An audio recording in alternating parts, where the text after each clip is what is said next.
يا أيها الذين آمنوا اتقوا الله ولا تموتن إلا وأنتم مسلمون. Assalamu alaikum, alhamdulillah, nous continuons notre cheminement, notre recherche des caractéristiques des gens de la taqwa pour essayer de leur ressembler, pour essayer de remplir notre cœur des choses dont eux avaient la pleine conscience, pour insha'Allah ta'ala illuminer nos cœurs de taqwa et illuminer ensuite nos actes de taqwa, insha'Allah ta'ala.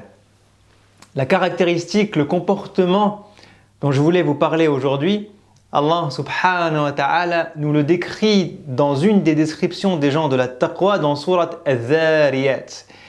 Et il nous donne dans cette sourate un certain nombre d'éléments sur ces gens-là. Et celui dont je voulais vous parler aujourd'hui est celui de leur proximité, de leur relation avec la nuit. Allah subhanahu wa ta'ala, en nous parlant des muttaqin, nous dit كانوا قليلا من الليل ما يهجعون وبالأسحار هم يستغفرون. Allah subhanahu wa ta'ala nous dit à propos des gens de la taqwa كانوا قليلا من الليل ما يهجعون. Ces gens-là dormaient peu la nuit, s'allongeaient peu la nuit. وَبِالْأَسْحَارِ هُمْ يَسْتَغْفِرُونَ. Et au moment du sahar, donc le moment du sahar, c'est le dernier tiers de la nuit. C'est également le moment auquel on se lève pour manger pendant le mois du Ramadan, avant le fajr, qu'on connaît sous le nom du suhour. Et Allah subhanahu wa ta'ala nous dit que les gens de la taqwa, lorsque vient ce moment-là de la nuit, hum yastaghfirun, ils prennent du temps pour faire l'istighfar, demander pardon à Allah subhanahu wa ta'ala. Et lorsqu'on voit cette caractéristique, on dit mais subhanallah, encore une fois, comment est-ce que les gens de la taqwa deviennent des gens de la taqwa? Pourquoi est-ce que les muttaqoun sont des muttaqoun? Qu'est-ce qu'il y a dans leur cœur comme ingrédient, comme recette, comme conscience qui fait qu'ils arrivent à se lever la nuit?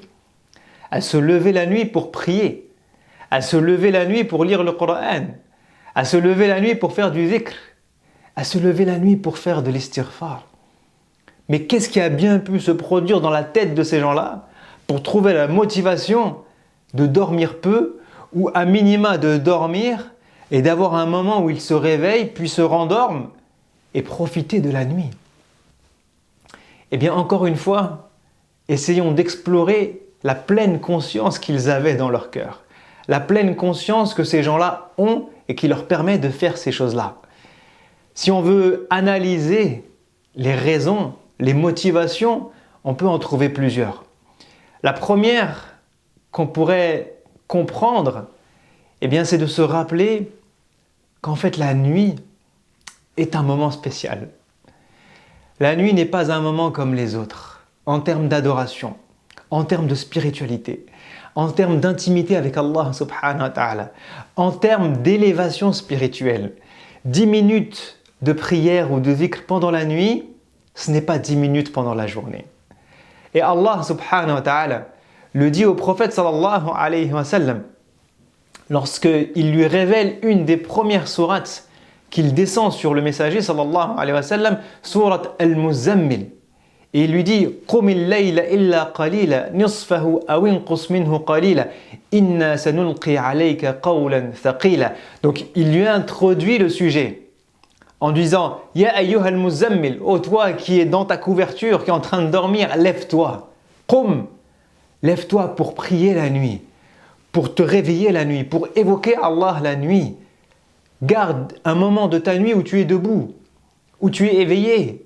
Et le prophète sallallahu alayhi wa sallam, parce que c'est le messager de Dieu, Allah lui donne des durées énormes. Nusfahu, tu peux passer la moitié de la nuit en adoration, subhanallah, la moitié de la nuit. ou plus ou moins. Et ensuite, Allah lui dit, je vais te révéler une parole lourde de sens, lourde de responsabilité, qui est le Coran. Et qu'est-ce que Allah lui dit ensuite? Inna nashi'atal layli hiya ashaddu wat'an wa aqwamu qila. Allah lui donne l'explication. L'explication qui doit alimenter notre pleine conscience. La pleine conscience des gens de la taqwa. C'est quoi? C'est que la nuit, ashaddu wat'an wa aqwamu qila. La nuit est d'abord un moment plus efficace. Plus efficace.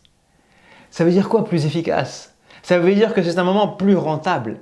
Parce que pendant la nuit, il n'y a pas tout le broc-à-brac de la vie d'ici-bas.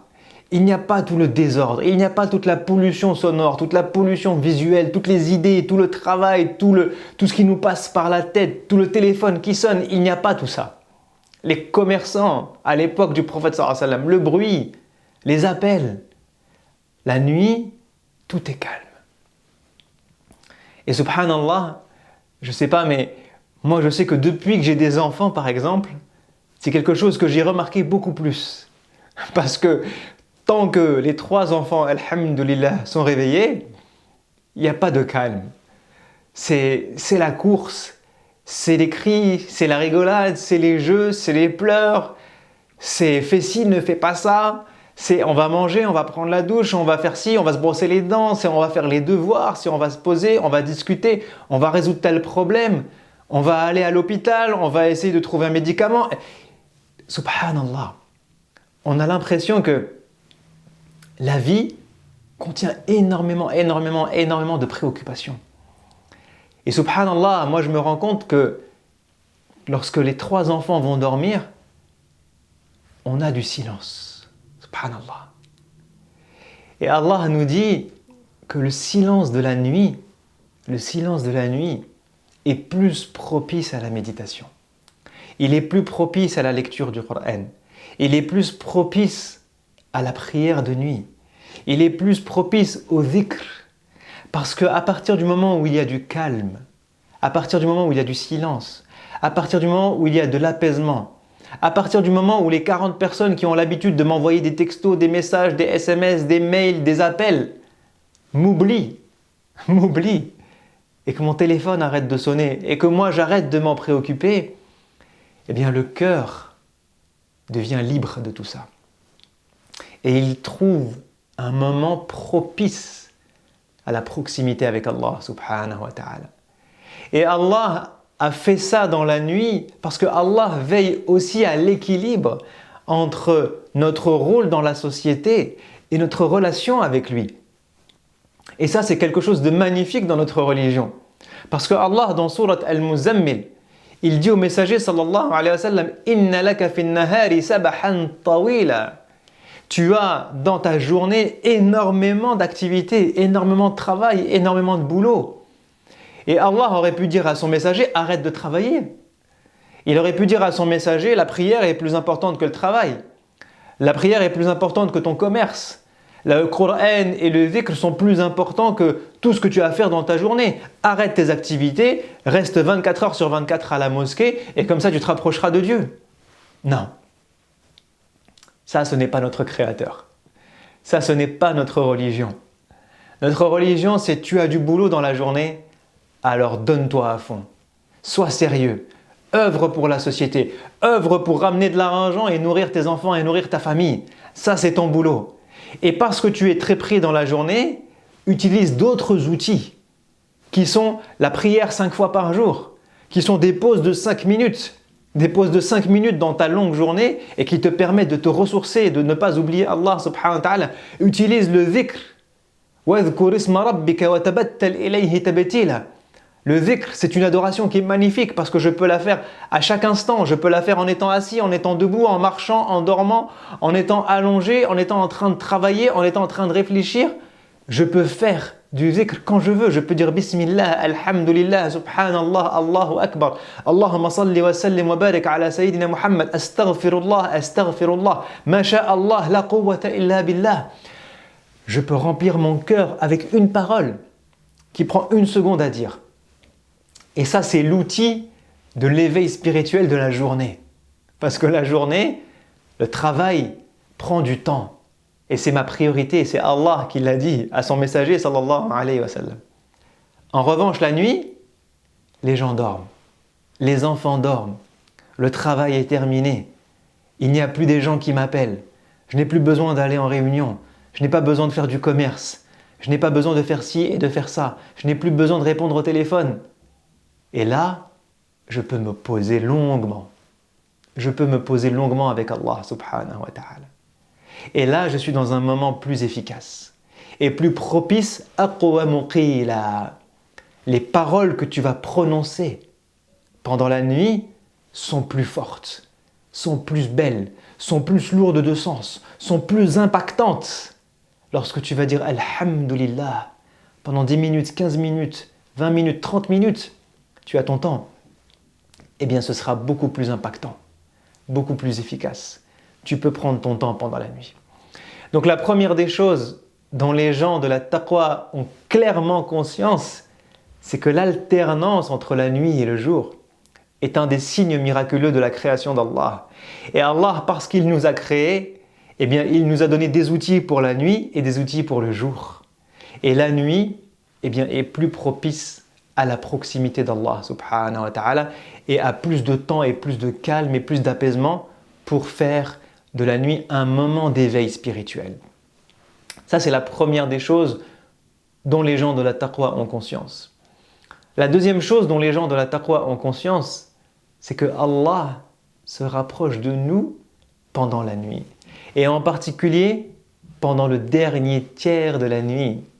Allah nous dit « Wabil ashari hum yastaghfirun » Pourquoi les gens de la taqwa font de l'istighfar au dernier tiers de la nuit? Parce que Allah descend et se rapproche au premier ciel. Un ciel sur 7. Nous avons 7 cieux qui nous séparent d'Allah subhanahu wa ta'ala. Et Allah nous explique dans le Coran que tant que je vois des étoiles, je suis dans le premier ciel. Ça veut dire que tout ce que les êtres humains connaissent aujourd'hui de galaxies, d'univers, de planètes, d'exoplanètes, d'étoiles, tout ce qu'il y a dans l'univers aujourd'hui tel que nous le définissons les êtres humains, ce n'est que le premier ciel. Que le premier ciel. Et le messager sallallahu alayhi wa sallam nous informe que le premier ciel par rapport au deuxième ciel n'est rien. C'est une goutte dans l'océan. C'est un grain de sable dans le désert. Et le deuxième ciel par rapport au troisième ciel, c'est la même chose. Le troisième par rapport au quatrième jusqu'au 7e ciel. Donc en vérité, lorsque Allah, dans sa majesté, dans sa grandeur, dans sa miséricorde, dans son amour pour nous, se rapproche de 7 ciels, il a parcouru une distance que nous ne pouvons même pas imaginer. Même pas imaginer. Vous prenez l'étoile la plus éloignée de la galaxie, à des milliards de milliards de milliards d'années-lumière. Eh bien, Allah se rapproche de nous, je ne sais pas combien de fois, un nombre infini de fois par rapport à cette distance-là, subhanallah. Imaginez-vous que Allah fait ce trajet. Vous imaginez quelqu'un qui habite à l'autre bout du monde et qui vient jusqu'à devant votre porte pour vous dire bonjour, ou pour vous écouter, ou pour entendre votre appel, ou pour répondre à votre demande.